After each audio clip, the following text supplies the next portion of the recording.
Hi there, I'm Naomi Kinsman and I'm the Executive Director of Society of Young Inklings, and I am here today to talk about trouble. So what we are going to do today is we are going to think about all the types of trouble that show up in stories, and we're going to play some Inkling style games to figure out how we can add conflict to our stories.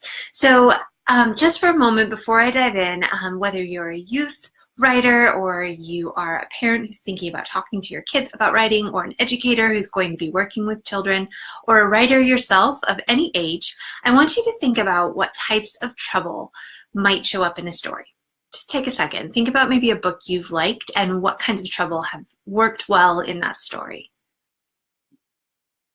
All right, I just want to give you a second to think. Great. Now I'm going to choose Jack and the Beanstalk because it's a story that we all know pretty well. And we're going to think about just in general what kinds of trouble we have. So the story starts in Jack and the Beanstalk with Jack and his mother being very hungry. So there's this driving trouble that launches us into this story. Many stories will have that kind of trouble. There'll be some sort of inciting incident that makes it so that today we have to start this story. And in Jack and the Beanstalk, it's because they've gotten to the very end of all of the food in their cupboards. And so now they really do need to do something. And so the second piece of trouble is that now Jack has to sell his favorite cow. In the version that I always am exploring, I call the cow Milky White. That's not always the way it's told, but Milky White in this case. So now Jack has to sell this cow who is beloved, who he is not just a cow, but a friend to him. And so now the trouble is that Jack has to go and sell his dear friend. And so they go off and he promises his mom he'll do a really great job, but then he meets a peddler and the peddler gives him this offer: would you like these magic beans in trade for your cow?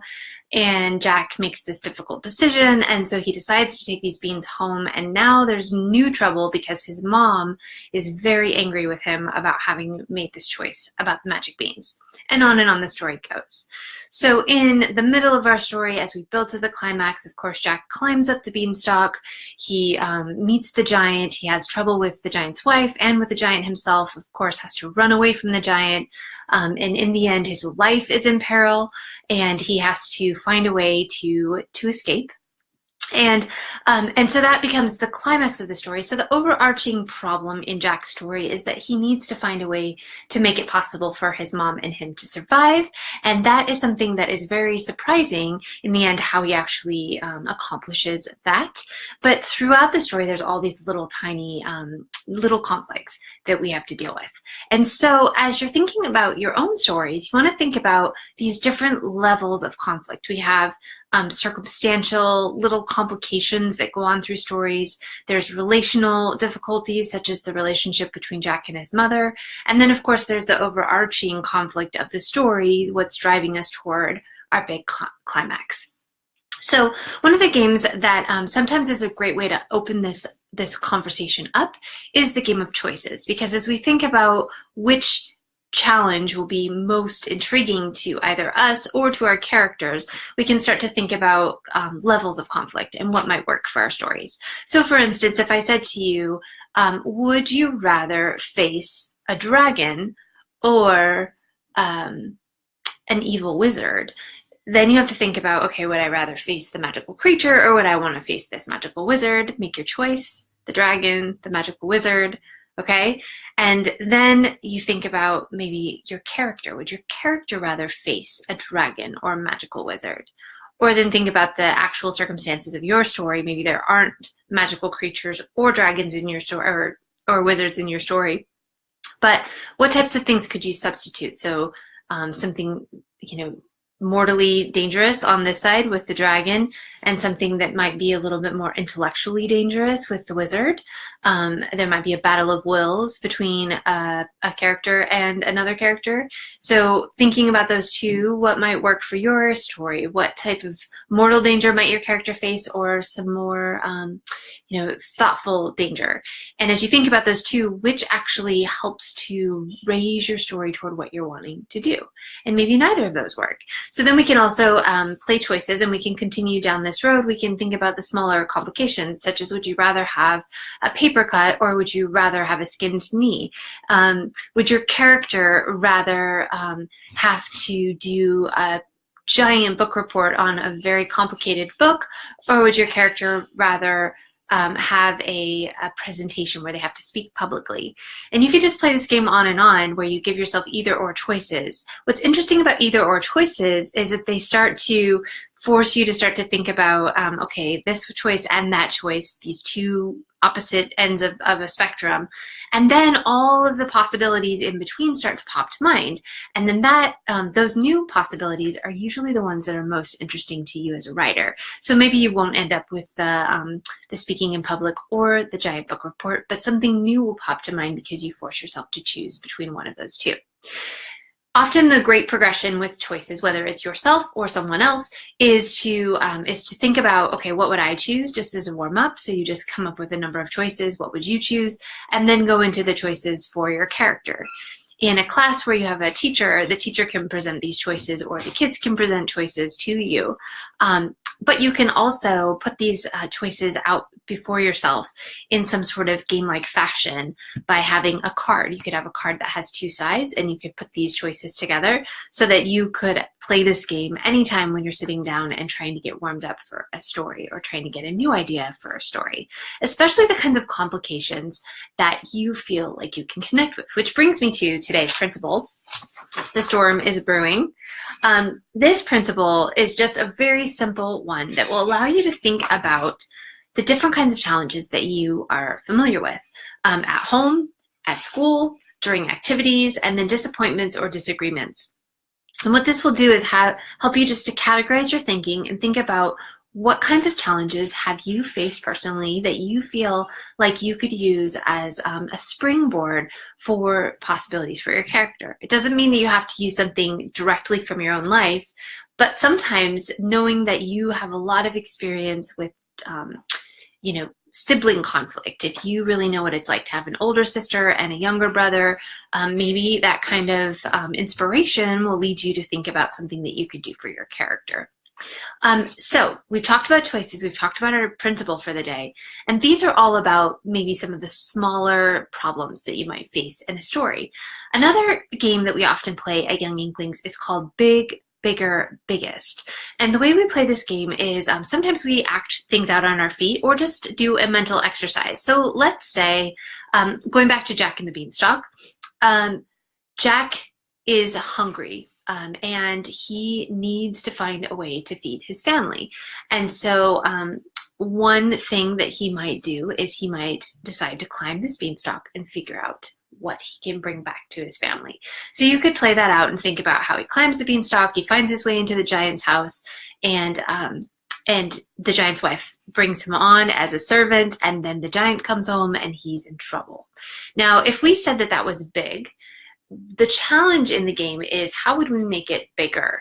So, so Jack climbs up the beanstalk. He finds himself in this strange land. Perhaps he's kidnapped by someone and taken to be delivered to the giant. And he doesn't have a chance to hide from the giant because he's presented to the giant right then and there.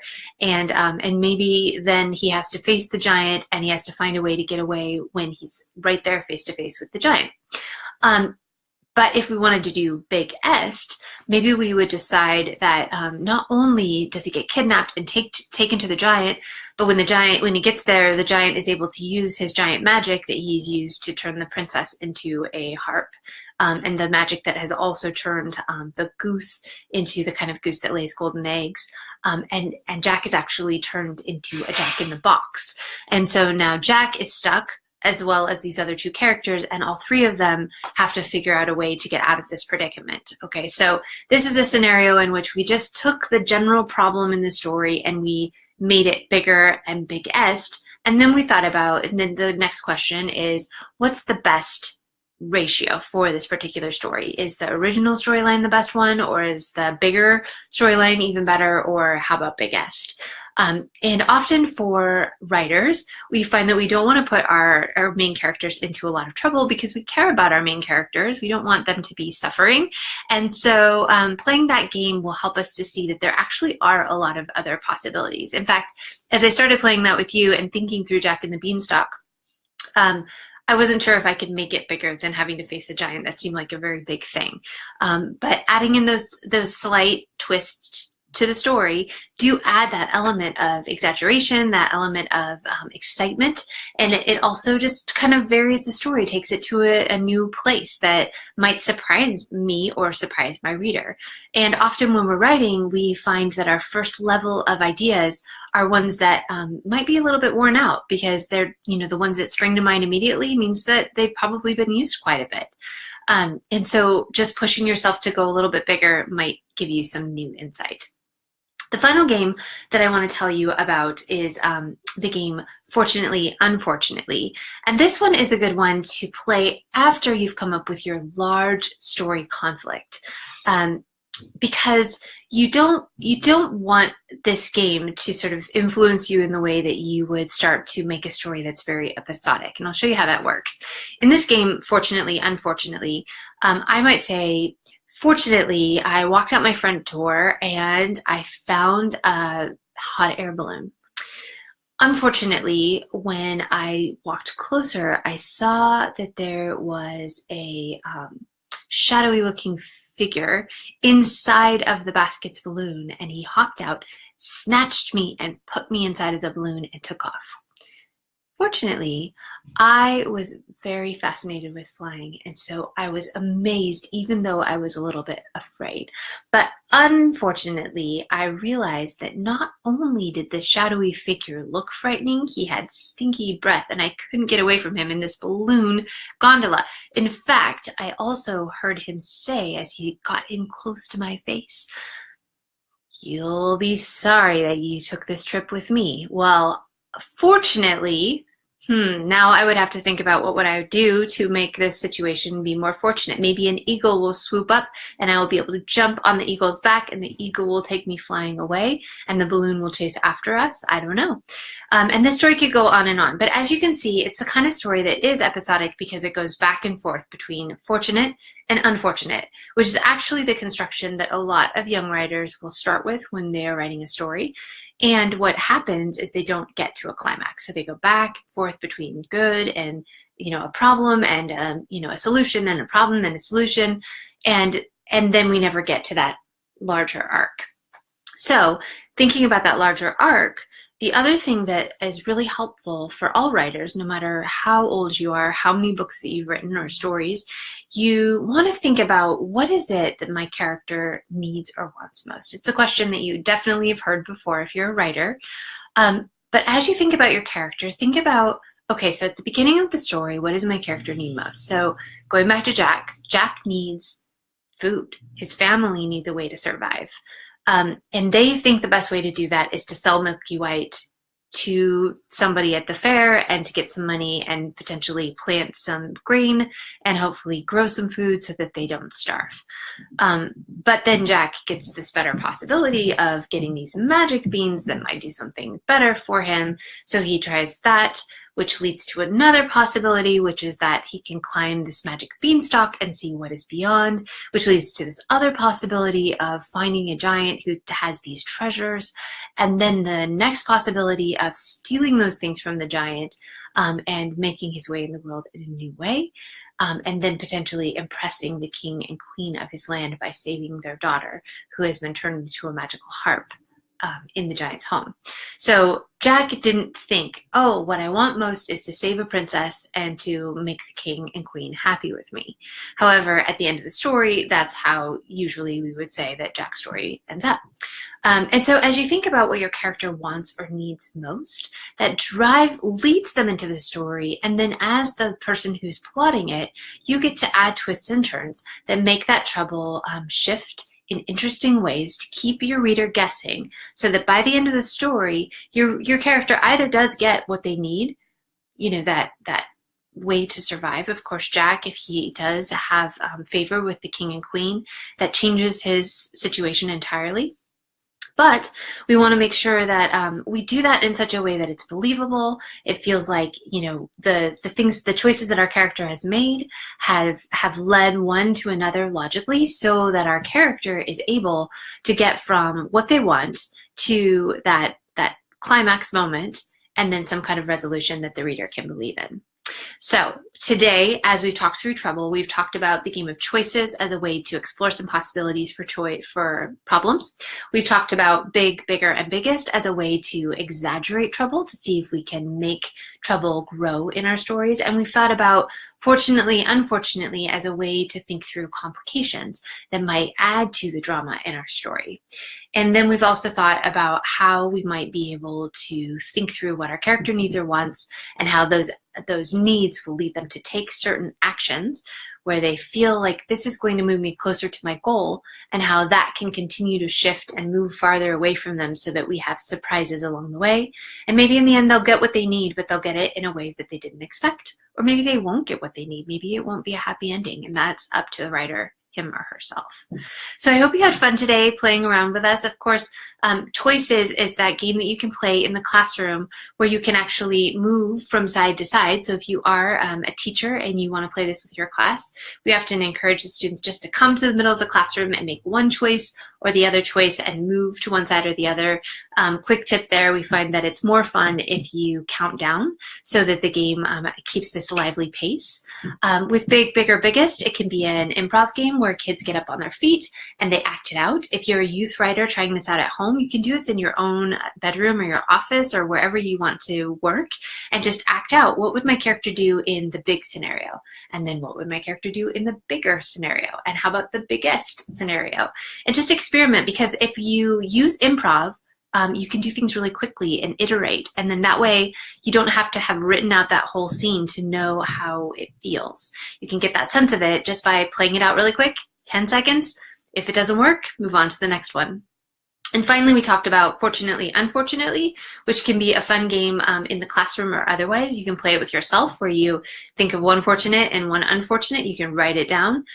You can also play it in a classroom where you line up in 2 lines, and one student from one group comes forward and gives our Fortunately, and the second group, another player comes forward, and we see the Unfortunately, and then they go back to the end of their lines, and you just keep cycling through. That can be a fun way to play this game. You can also play it in a circle where the teacher, you know, points the microphone to one person to be Fortunately and another person to be Unfortunately. The teacher can narrate through the story. There's lots of variations and ways to play these games. All of them, though, remember, are about enhancing our understanding of conflict, finding ways to bring suspense and tension and conflict and subplot and all of those important elements to our stories to make them page turners with lots of twists and turns. So I hope you enjoyed this exploration of possible games. Don't miss, like I said, we have this principle where you can quickly look through your own life and think about the types of conflicts that you have access to as an emotional experience of your own, and how thinking through how you can transform those into fiction.